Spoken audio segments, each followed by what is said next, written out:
All right. Next thing on the calendar would be the board calendar and public record request summary. I think somebody had questions on the board calendar at the last meeting, and we bring it back.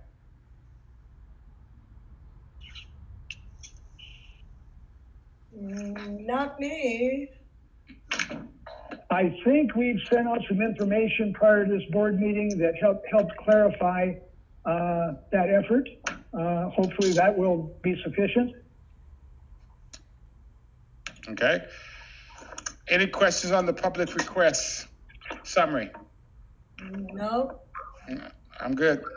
No, just thank you, Bonnie, for the details. Thank you, Bonnie.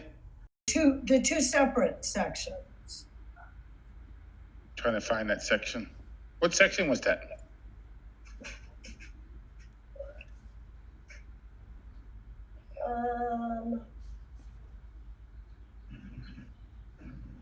Hey, Kathy, I think this is just provided as reference material, just to give you some historical perspective on how previous boards have scored the group. I don't think there wasn't anything that you needed to do with chart paper or anything like that. Oh, it had said that, and so I wasn't sure if we did it that way or if it was just for information, and so I just wanted to check. Yeah, read that's all the directions before starting. You must have been a teacher. yeah, that was Good one. information only. Yes, I read over the whole thing. And more. Yes, it's a good tool. It's just something in the toolbox that we could use to gauge what we need to work on as a board. So if we could get everybody to fill it out before the due date, then we come back and we discuss it. And I mean, it's real good. I didn't read the due date. When is that? Hey, Bonnie, is that the 29th of July? Or June? Actually, Of May. it's May. Okay, May. At the end of May. Yes. And we do it online? Yes. Okay. And my other question is, so when you answer the questions, are you thinking about that particular moment, or is it a kind of like an average of how you felt? I mean, I take these things kind of seriously, so I wanted to know. Well, you take overall as a board for the year. What did we do? How did we do? When you answer the question, you don't take, okay, last week we done this, but overall, how are we doing? Okay. Yeah. Okay. And I would say, you know, it's an assessment of the current board. So from the time you were elected to the board and how you think we're doing, and just be candid. There's not a right or wrong answer on the survey, but it makes for a good discussion afterwards. Because we might be like, I might be thinking, oh, I'm sure we're all aligned on this, and somebody else, you know, scores different. It'll be a good discussion just to bring us all to the same page. Okay, and then when it mentioned about making the SMART goals, I assume we do that all together? Yes, when we meet, we'll make the SMART goals. Okay, and I'm real familiar with SMART goals from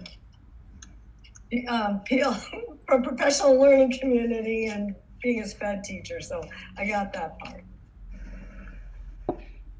Any other questions? Nope. So we'll move right along. Next one is the budget discussion. Mr. Tony. Yes. President Holland and members of the board and the few members of the audience, good evening. And I, if you haven't noticed, I'm the new kid on the block, and I'm beginning to develop some friendships and some relationships within the community. And over the last month and a half, I've had an opportunity to talk with a great number of people, but more importantly, I've had an opportunity to listen to what people have to say. And you know, you're familiar with the three questions that I asked from the very beginning. What are your expectations of the superintendent? What do you think needs to be changed? And what do you think needs to absolutely be left alone? And in my conversations with a number of people, they've come up with some really interesting thoughts but they're darn serious when they share them with me. There's no joking around. They're really serious and level-headed in terms of talking about their feelings. And so what I've learned from the conversation with them, that there are 3 areas that have been emphasized that continue to be repeated over and over and over.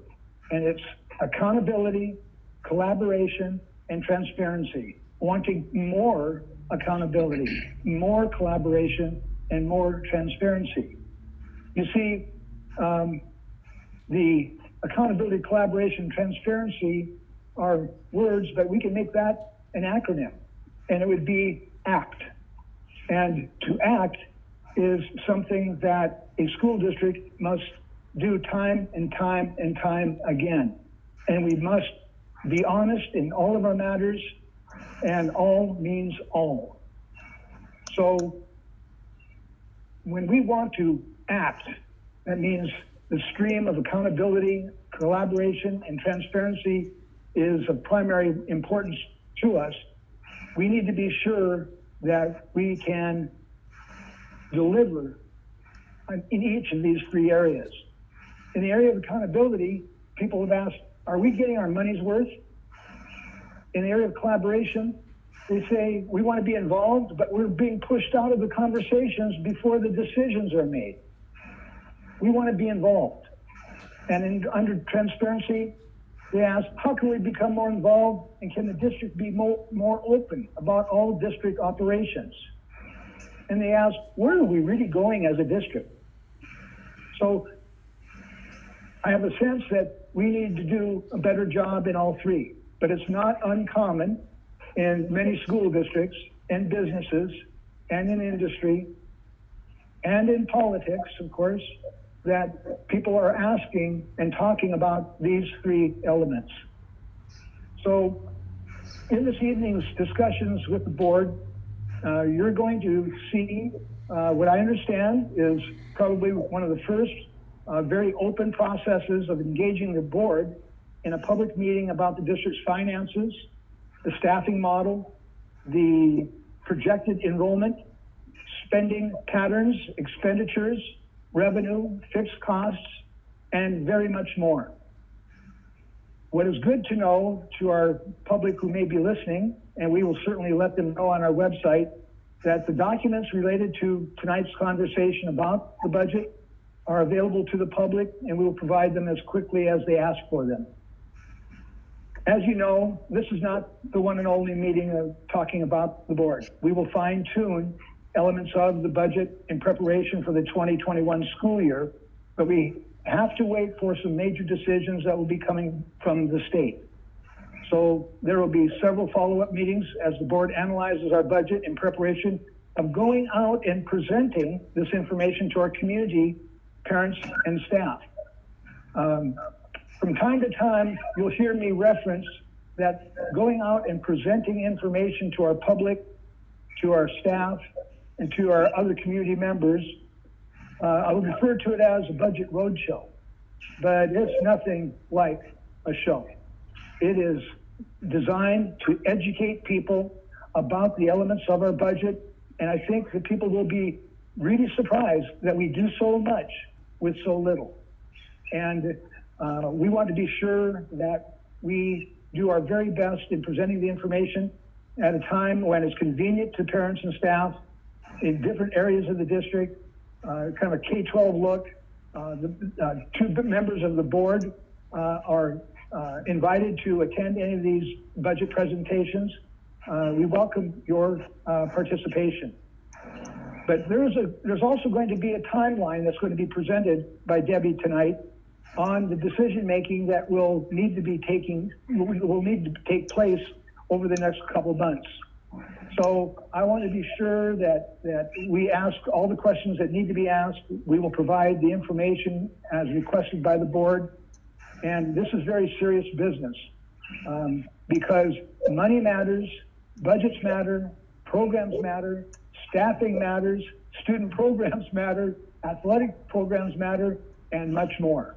So this is very serious conversation, that we will not take lightly whatsoever. And so I'm very pleased to be working with two very talented individuals, Debbie Christensen and Marcy Bannon, who are both highly skilled and very trusted staff. They are more than financial experts. They're on watch every day on how our money is spent. So with that, Debbie, it's your turn to begin the presentation. Okay. Thank you, Dr. Apostle. Marcy Bannon and I too are very excited to be able to bring this to you tonight. And what we're most excited about is the opportunity to have discussion. I do have about 10 minutes worth, 10 plus minutes of information for you that I'd like to share. And then the end of my remarks will reference the documents that are uploaded in board docs. And then of course we welcome any conversation. That's part of the purpose tonight, is to be able to engage in conversation and be able to develop a budget that has your voice and your input as we all work together. And we're super excited about Tony's conversation recently, where we have been talking in leadership team about the very elements that he discussed with regard to accountability, collaboration, and transparency. So this hopefully is a good step in being able to be serious about those three elements. So the first area that I wanted to share with you is specific to the timeline, as Tony mentioned. You may remember that in January, we put together and put forth in board docs a budget timeline. And we start working on that each year in December. The timeline basically goes clear through August, because by August 31st, we have to have by law, we have to have a budget in place, a balanced budget. But there are some key elements that are key dates that are coming up that we want to share with you. The first one is June 15th. So we've got about a month. And on June 15th, Marcy Bannon and I have committed to having a budget summary to Dr. Apostle for his review. That would be just ahead of the June 16th to June 26th kind of time frame that we've carved out for what Tony referred to as the roadshow, that is more serious than that. That is something that we can go out and really educate the community about our budget. And then on July 10th, we are required to have our first draft of the budget submitted to the Education Service District, the ESD.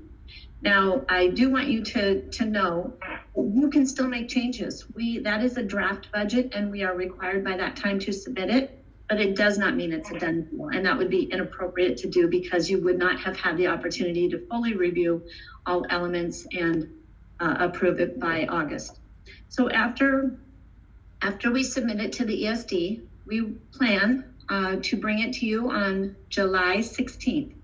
So that is the date that you would have the mixed version of the budget and be able to look at that and review it and continue to ask questions. Because it's so important for transparency to also have community voice, we also will put an ad in the newspaper, as well as put out information in all our media ways that we put forth information. And we will invite the public to provide comments and engage with us, so that we can take everybody's voice in putting together the best budget that we can for 2021. We will then bring it back on August 13th, the board meeting with you. And at that time, it will be open for a public hearing, as well as your opportunity to review and potentially adopt the budget. That's what's slated by the schedule.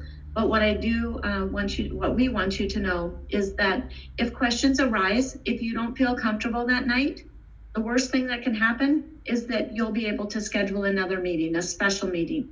But we know that we have to, by law, have a balanced budget approved by you by no later than August 31st. So while if everything looks good and you're ready to move forward with it, August 13th would be the goal. We do have a couple of weeks after that in which you still have that flexibility. Another piece of tonight's information that I wanted to remind you about is just kind of giving some framework to what this budget comprises. And as a reminder, I know earlier this year we did a Budget 101 conversation, but really when we talk about labor, remember I said, you may remember before we talked about staff and stuff. And staff is really 82% of our budget. So I wanted to give you a reminder that we have just over 300 employees in our system, about 320. It changes as we fill positions. Within those employees, we have 4 employee groups that make up kind of the day-to-day school day activities. And that is our administrator group, which includes our principals, our non-represented group. And what I mean by that are people who work in central office who, Kathy, is it okay? I know my microphone's been kind of a problem lately. Can you hear me okay? Okay, I gotcha. I was reading lips. Yes. Thank you. My microphone's been a problem, and when I saw you go like this, I wasn't sure if you couldn't hear me. But we have our non-represented group, and those are people who are not part of a union, but most of them work in central office, not all, but most. And then we have our certificated, which, as you know, includes our instructional staff, as well as those we call ESA. ESAs are like school counselors, school nurses, psychologists. And then we have our classified. In Orting, we call it wall-to-wall because we have one bargaining unit for our represented classified employees. And that includes paraeducators, secretaries, maintenance, bus drivers, etc. We also have our coaches group, and I know this one, but it is a big, a part of the budget. So I want to make sure you know that. The next piece I wanted to share a little information with you about is enrollment, student enrollment, because student enrollment is where we generate revenue. So before we talked about that apportionment is the amount of money that we get in our account to be able to operate. It's a large portion of our budget. So what we do in Orting is, by past practice, is we take the enrollment. So what we do is we look at the month of January, and we take our enrollment and we use that for the future year when we're developing the budget to roll up the numbers. So kindergarten numbers, if we have 210 students, which for this year we do in January, we take that 210, and this year it's kindergarten. Next year, that's the number we use for first grade. And we roll those numbers up for each grade. Of course, the juniors roll into seniors, and seniors, 12th grade rolls out as they graduate. So by that, it's a conservative approach that has been used because it really is the whites of their eyes. It really is the students that are in our system in January. So the piece that you don't have is you don't know how many kindergartners are going to join the system. So what we've done is we have simply duplicated the rolled up number from our present kindergarten. When it becomes first grade, we take that same number and make it our new kindergarten. And that's been the method for doing that. So when I say whites of the eyes, the new first grade through 12th grade, those are students that have already been in our system. And then we duplicate that present January kindergarten number that we're rolling up, we duplicate it for kinder. Hopefully that makes sense. We get a different amount of money for each one of our students who are enrolled by grade bands, by bands. It's not just single grades. And a lot of, the majority of the money, or the higher allocation, comes from, toward apportionment, comes at our kindergarten level, because we also have our K-3 class size to keep classes lower. But if we were to take, Marcy Bannon did this so that we could talk about it tonight. If we were to take an average of what we get in revenue per student, it is just over $9,000. So when we budgeted last year, we had 2,613 students for budget. When we rolled up for this coming year, with what we have now as one scenario, we would increase, not increase by the whites of their eyes, but increase from budget to budget by 70 students. At $9,000 per student, that's over $600,000. And here we are faced with COVID and potential state reductions. So while that would give us the ability to budget at a higher level than we were already budgeting this year, there is some discussion between certainly Dr. Apostle, Marcy Bannon, myself, and cabinet and leadership about or it will be leadership, about what do we do given some of the unknowns that we're facing right now, because we don't know what the impacts are going to be, but we are hearing no specifics, but that because of the state continuing our apportionment this year, that there will be some changes, and whether it would affect the first half of next year or not, but it still could affect the second half of next year. So that's what we're thinking about. And so we've been talking, by the way, I didn't mention, but Dr. Apostle has asked to meet with us weekly about the budget, and we're super excited. In fact, I could tell when Marcy Bannon wrote back to the email that we were excited to have that engagement and conversation opportunity as we build the budget. But what we were thinking about is if we take that 70, because we use the actual number from January and it's our typical model, it would give us that added revenue of 600. It might be overstating what we should be looking at. And so we're wondering, and as part of our discussion, do we look at a lower enrollment number? Do we look at 35 less than that? Or do we look at just a flat line of whatever we had, this year, we just match that. We don't do the roll up scenario. So that's part of the conversation that we're wondering about, or thinking about, I should say. I do want to reference the handout that you have in the document, in the board docs, excuse me. There are 4 pages there, and I just wanted to highlight what they represent. I hope you've had the opportunity to look at them. Pages 1 and 2 are, what they represent is salary costs or salary plus benefits. It is not everything. So it doesn't include maybe a leave cash out that we're obligated to do by a collective bargaining agreement or a policy or something like that. But you are able to look in columns by, for example, certificated staff and then enrolled programs, so that you yourself can become more familiar with the budget to see where we spend our dollars by not only past practice, but an example of what the draft budget could look like moving forward. So on pages 1 and 2, that's what's represented. But when you turn to page 3, you see everything. So remember staff and stuff. So for example, in column 5, it says supplies and materials, that's stuff. So this page, on page 3, you'll see that our anticipated expenditures per this document are about $37 million, which is similar to what we've had. But it's important to know that this is preliminary. We have not done all of the work that you will begin to see as we continue to roll forward with this. What we have done is we have rolled up salaries.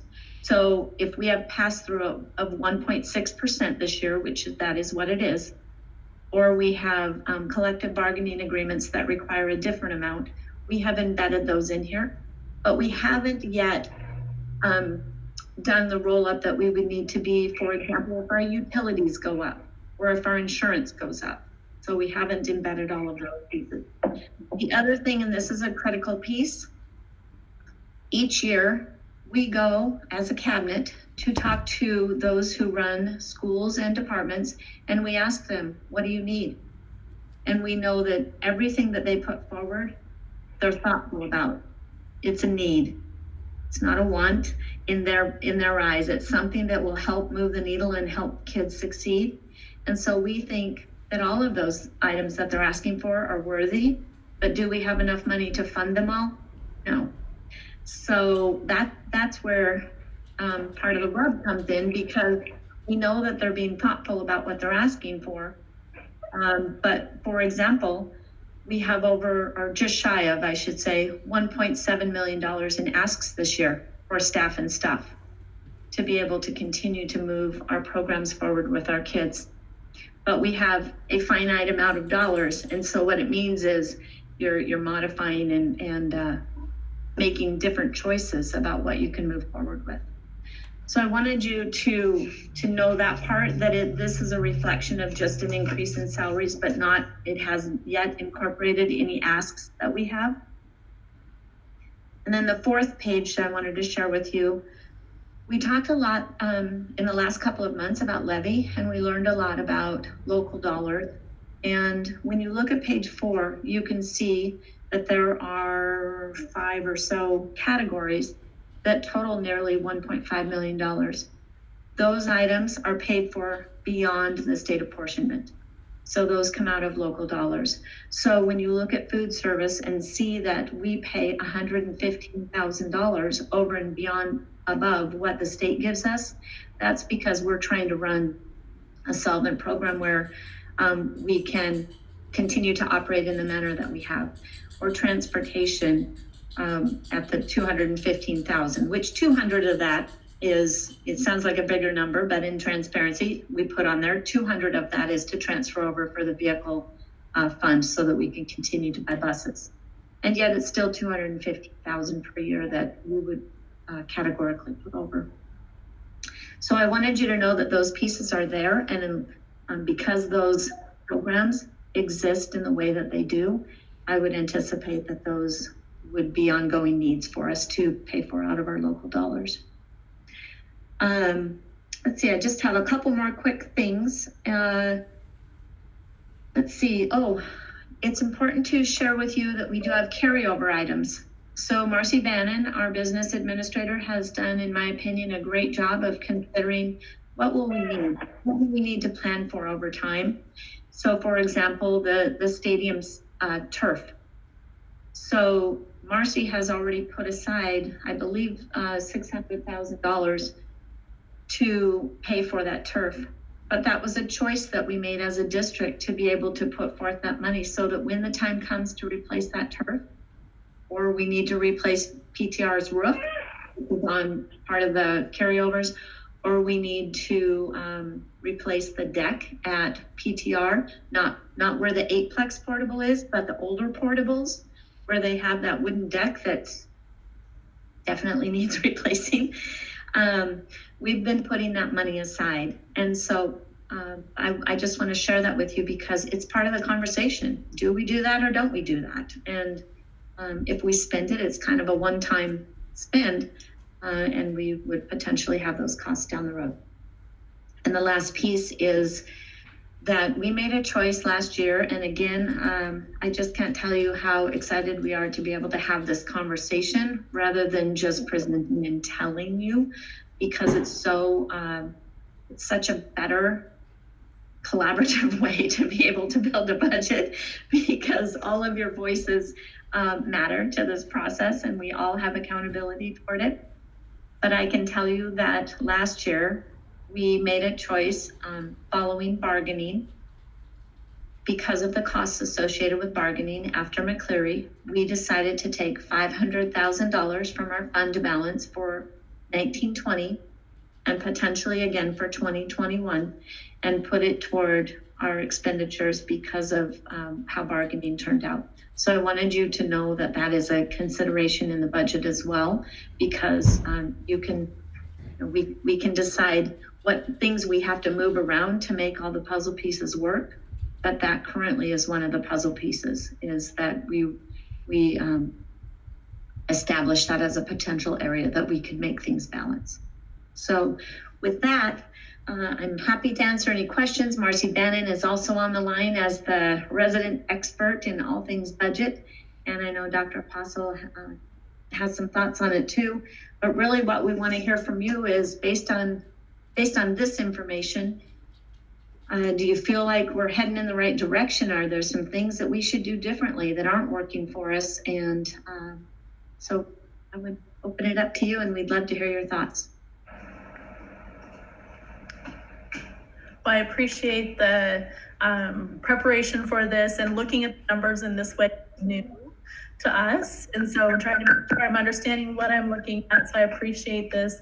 You know, through many different types of budget processes, and what's important to me and what I'm hoping I can learn from you as we go through this is when you're making a change, whether it's adding funds here or shrinking funds in another area. I want to understand why. From a board position, I don't know, like I would trust the teachers and principals and directors to know where we need to make changes, because you're closest to the students, you're closest to the school. I try to understand as we go through this process, what are the changes you're recommending? Why are they important to you? And making sure we're all kind of on the same page as we go forward. So understanding the why through this process is important to me. Good point. Excellent. I had a specific question that has to do with something that Steve has talked to us about looking at the curriculum needs. Mhm. And I know that, I'm not sure, is that included in the supplies and materials? No.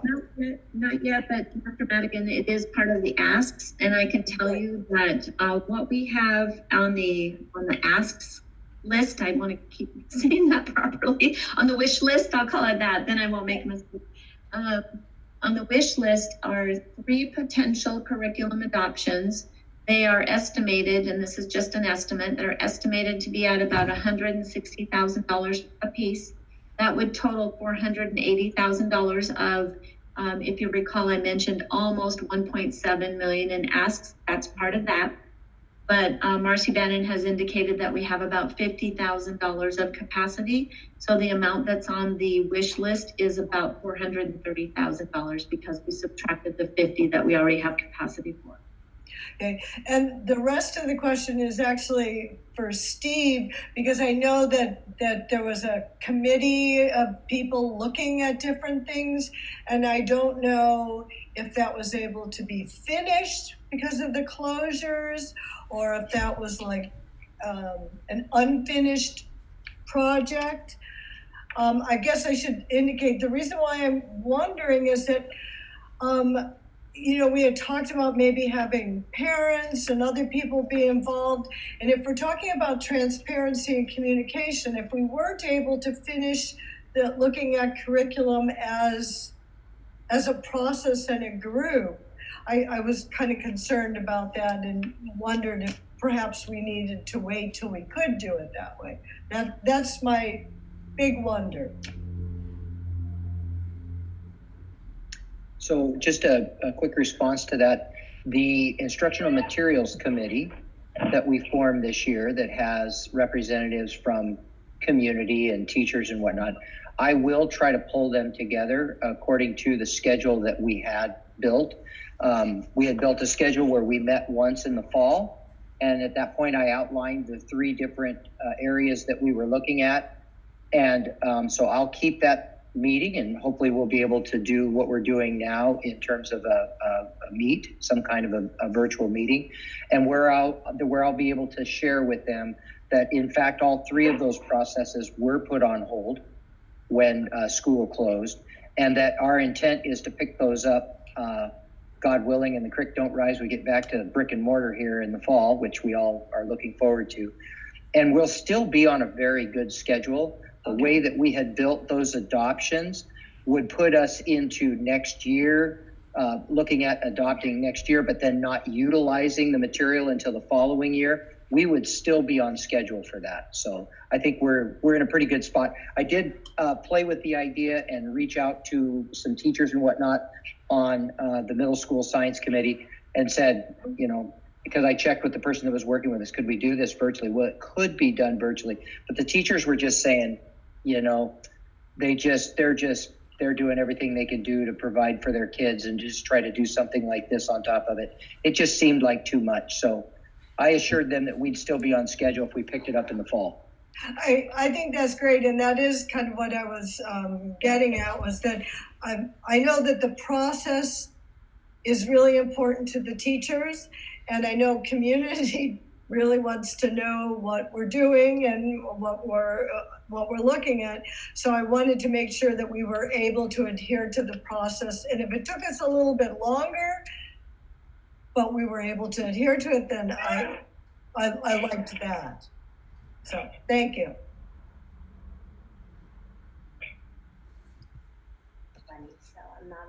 So I just have a question on what format the budget presentation will eventually come in. One of the questions that I sent when looking at our current slate of documents is when I look over a budget, I kind of like to see some historical data. So, 3 years worth of running data on it so I can see how our spending is in categories compared to previous years. And I'm hopeful we'll have something like that we can review as well. It's a good point, George, and I think that we're quite capable of doing that, to do that historical look. Those calculations are readily available.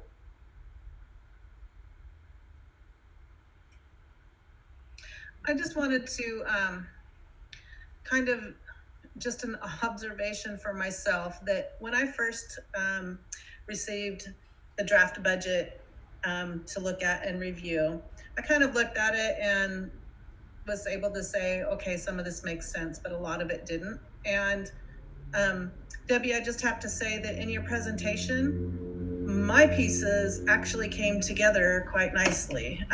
So I was able to take this really vague document, vague to me, and things just sort of slid into place with your explanations. So I'm feeling much better about what I'm seeing now. And I really appreciate that. I wish that somehow for me, I could have a pre-board meeting to the board meeting, because I feel like I would have something to contribute beforehand a little bit easier and better for me without feeling completely in the dark. But as I'm looking at these things, I wanted to ask specifically about the contractual services and the travel. And contractual services specifically, I am assuming that those are all of those outside services that we contract with outside agencies for all of the student needs in our district. And when you guys go over that in your budget preparation, are those contracts reviewed annually? And are we looking at places where we can maybe consolidate some of those contractual services or use the same provider to kind of reduce costs? And some of those are extremely high, and I know that some of those are in programs that there's not a whole lot we can do about that. But I was just kind of curious about what that looks like in the whole district budget process as far as those contractual services go. That's a really We good will be looking very closely at those contractual services. In fact, one came across my desk to do today, my virtual desk, and I asked Debbie a question, and she's going to follow up on it. But yeah, we're constantly scrutinizing why we're paying what we're paying, and especially when we see increases of 20, 23, 24% from one year to the next. We want to verify the rationale for such increases. And like I mentioned at the very beginning, both Marcy and Debbie are watchdogs, so to speak, on what we contract to outside agencies. Special education issues certainly are very expensive, and we utilize the resources in surrounding areas to provide those special resources. But there are some other areas that we're going to continue to take a close look at. So you can expect us to come back to you and give you a printout of what some of those contracts look like. Excellent. I'm actually looking forward to those. And then to kind of jump off what Carrie said earlier, the why for those contractual services would be really helpful as we go forward into that process. That would be awesome. Very reasonable. Yeah, very reasonable. Thank you. I agree with the idea that Debbie's presentation really helped the numbers make more sense. I almost kind of wanted to have a video of it so that next time I look at it, I can go over that information again.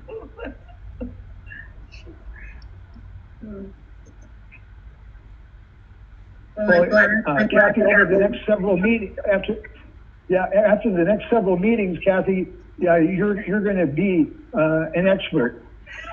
Well, I have to say, the Budget 101, I printed it out and I keep it and I use it whenever I have to look at it. So I am a kind of a reference person. So those things do help me. Thanks. I think I heard from Director Kinsler before, and now you're making me wonder too, Director Madigan, if you're both visual learners like I am. I have to see it, and I'm continually calling Marcy Bannon and saying, okay, I know you've explained this to me, but it's hard stuff. There's a lot to this. It's she really has a big job. Dave, I just want to say thanks for all the good work. The budget is a lot easier to read now, and you can follow it real easy. I just want to say thank you guys for a job well done. Well, thank you very much, President Holland. And I would say that thank you, Marcy Bannon, for doing what you do on a daily basis and readily making adjustments so that it's easier to read. And Marcy says her speaker is not working, but I do want to say thank you, Marcy, for helping us all move forward. And As board members, go ahead. I just wanted to say, I really like this new process, the idea of being more public about it and having continued conversation so that, that there's more ownership and there's more community involvement. And I like that a lot. Thank you. Rob, any more questions? After this work session, Stanley, just a moment, if I could just add, if there are any questions the board has upon reflection after this meeting, please don't hesitate to contact us. There's every question is a good question, and we will get back to you as soon as possible. Remember the rule, if you ask a question, our answer goes out to all board members. Thank you, Dr. Tony. Any other questions? Hearing none, we're going to move on to the first read of the board policies. And just basically the first read, you will have opportunities to take another look at it at the second read. If you have any questions, please get them out to them so they can take care of those. Hearing none, we're going to move up to board comments.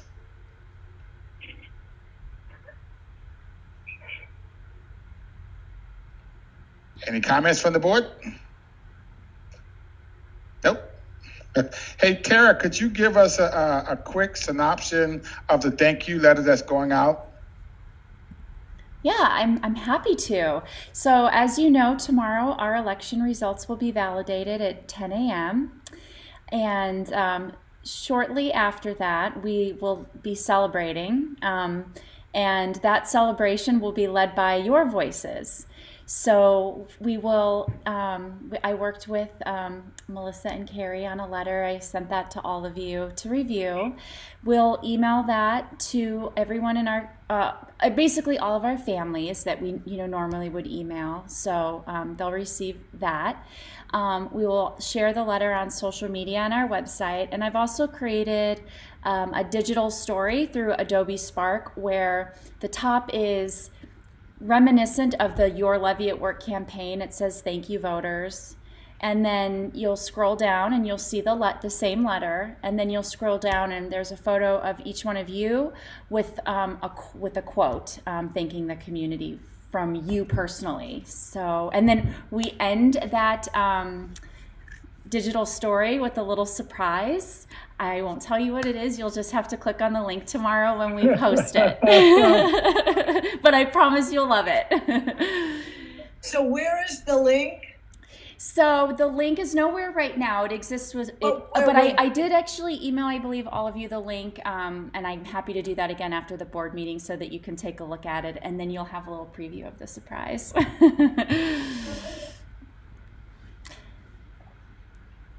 Thank you, Tara. Appreciate all the hard work. Yeah, you're very welcome. Thank you, Tara. It was fun. Yeah, it was. Thank you. Came together nicely.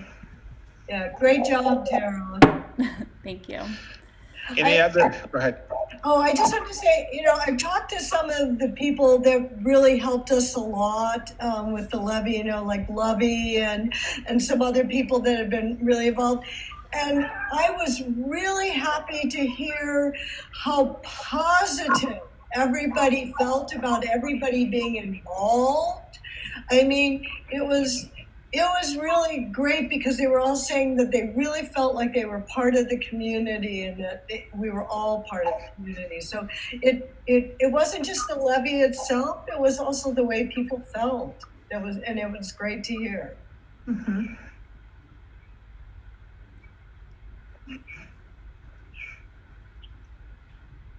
Any other board comments? Hearing none, this is one of our shortest meetings. We'd like to join the meeting at 6:49. Thank you. You guys have be safe. Good night, guys. Stanley.